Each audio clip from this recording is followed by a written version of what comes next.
All India occupational therapist അസോസിയേഷന്റെ 61ാമത് ദേശീയ സമ്മേളനത്തിന് കൊച്ചിയിൽ തുടക്കമായി. കലൂരിലെ ഗോകുലം പാർക്ക് കൺവെൻഷൻ സെന്ററിൽ നടക്കുന്ന പരിപാടി കേരള ലോകായുക്ത ചെയർമാനും സുപ്രീം കോടതി മുൻ ജസ്റ്റിസുമായ സിറിയക് ജോസഫ് ഉദ്ഘാടനം ചെയ്തു. അഭിമാനത്തോടെ ജീവിക്കാനുള്ള അവകാശം ഓരോ പൗരനും ഭരണഘടന മൗലികമായി നൽകുന്നതാണെന്നും അതിൽ ആരോഗ്യത്തിന് വലിയ പങ്കുണ്ടെന്നും ജസ്റ്റിസ് സിറിയക് ജോസഫ് പറഞ്ഞു. ആരോഗ്യത്തോടെ ജീവിക്കാനുള്ള അവകാശം ജനങ്ങൾക്ക് നേടിക്കൊടുക്കുന്നതിൽ ഒക്യുപേഷണൽ തെറാപ്പിസ്റ്റുകൾ വലിയ പങ്ക് വഹിക്കുന്നുണ്ടെന്ന് അദ്ദേഹം വ്യക്തമാക്കുകയും ചെയ്തു.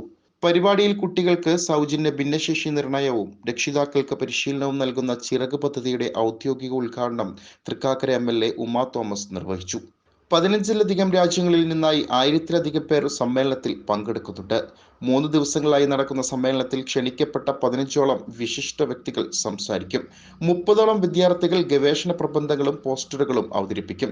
സമ്മേളനത്തിനോടനുബന്ധിച്ച് 15ഓളം കോളേജുകളിൽ നിന്നുള്ള വിദ്യാർത്ഥികൾ അവതരിപ്പിക്കുന്ന വിവിധ സാംസ്കാരിക പരിപാടികളും നടക്കും.